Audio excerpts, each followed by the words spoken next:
Good afternoon, ladies and gentlemen, and welcome back to the channel. Today, we're going to talk about COVID-19 being a joke. COVID-19 and the multiple variants that have come from COVID-19 are not a joke. It's not a hoax. It has nothing to do with politics. It has nothing to do with some other country inventing or creating a virus. It has nothing to do with that.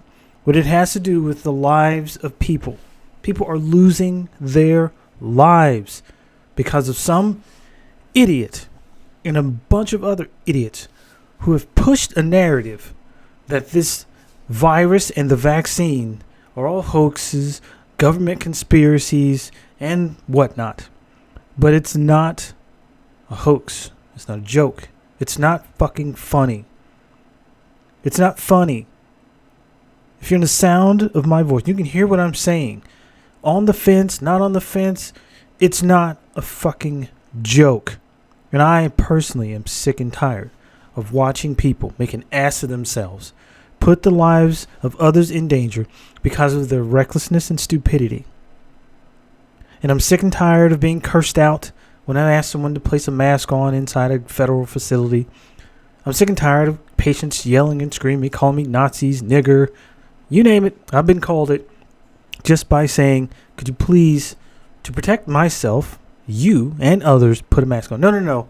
I'm a nigger. I'm a Nazi. And I'm a piece of shit for trying to protect people. It's not a joke, people. And I'm going to show and tell you once again today why this is not a joke. Meet Desiree Powell, 53 years old. She's an administrative assistant. She's an anti-vaxxer.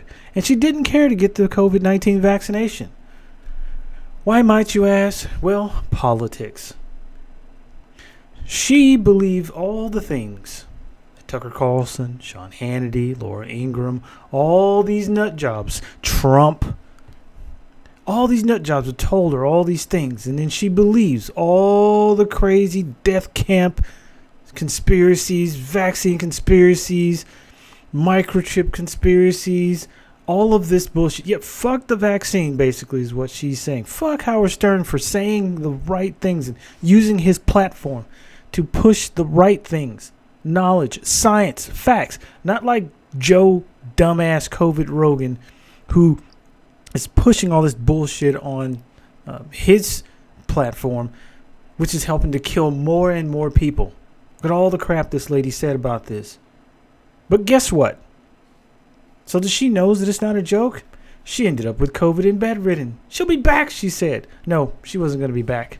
She ain't going to be back. She's dead. So her friend, best friend, had to write on her post to say that she's fucking dead and how much she'll miss her. We don't know what we could have done. You could have taken a goddamn vaccine. Miss Powell could have taken the vaccine. She'd be alive today. But no, it's a hoax. It's a damn hoax. And everyone thinks it's so funny to own the libs over the hoax. Okay. You don't think fat meat's greasy. But you're going to learn today. Meet Teresa Jordan. She's 60 from Tampa, Florida. Same fucking shit. Except she's a nurse. Like me, she's a damn nurse. She gets COVID. She's an anti-vaxxer, anti-masker. Guess what? Instead of being an advocate for her patients and the people that she cares for as a nurse, she didn't give a shit. She didn't care to use her ability to convey information to someone, to let them know that the vaccine is good, to get vaccinated, to protect you from dying. But she didn't do that because she's a horrible fucking person, a shitty nurse. And that's why she's dead, because she thought that she knew better. She forgot the oath to do no harm. How many people did she infect at her job? How many people know this lady or in this area where this lady's from, who she's probably taking care of you, coughing, hacking her ass away and sweating out COVID on you? How many of you have been tested to see if this lady, if you've seen her as a patient, have you been tested to go see if you've got COVID? If you're a carrier? No? Well, guess what? She didn't get tested either because she didn't give a shit. But guess what? She's dead. She's fucking dead. Why? Because it's all a joke, people, remember? It's all a joke. It's a hoax. people are dying from the hoax, made up, invisible virus, right? Well, she's dead as shit now.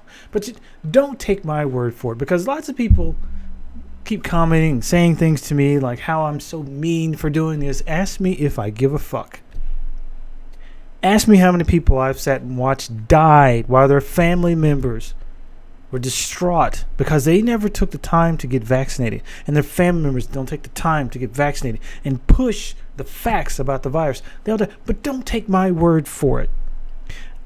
Let me show you what it's like to go through losing someone from COVID and how painful it is. If all you think it's a joke, it's all a hoax, just take a look at this. La abuela cohete. Todo nos corre, abuelita. Aquí estoy, mi reina. Aquí estoy. Orando, Señor. Ay, Señor.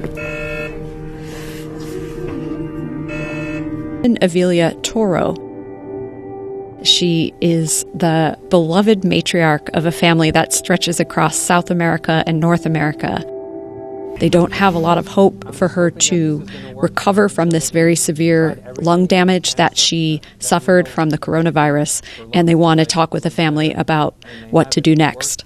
And it's not like her lungs have collapsed. They're just very stiff, kind of like an old sponge that won't work anymore. We are trying right now a last-ditch effort to give her some high-dose steroids to see if we can get her lungs any less stiff. If they don't work, there's nothing else really that we can do to help her. Because of the coronavirus and the risk of contagion, family members aren't being allowed in the intensive care unit.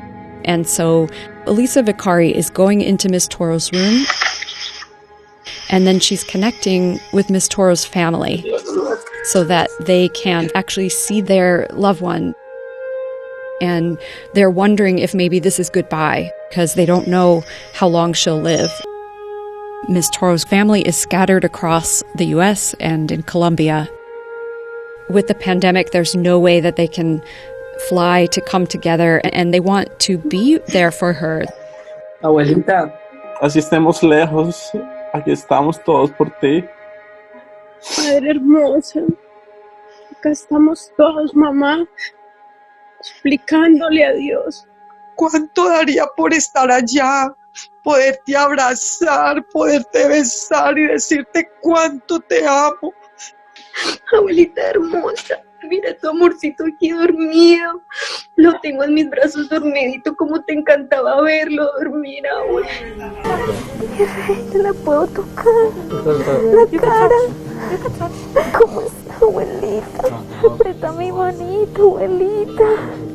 Soy Marcela. Esa nariz tan perfecta, esa cara tan hermosa que tienes. Eres hermosa. Mira sus uñitas, sus manitos. Llegamos de Colombia y tú me dijiste, mami, tan bueno porque ya es primavera y vamos a salir con el niño a disfrutarlo. Levántese, mi reina. Ya están saliendo las flores. Levántese que ya llegó la primavera.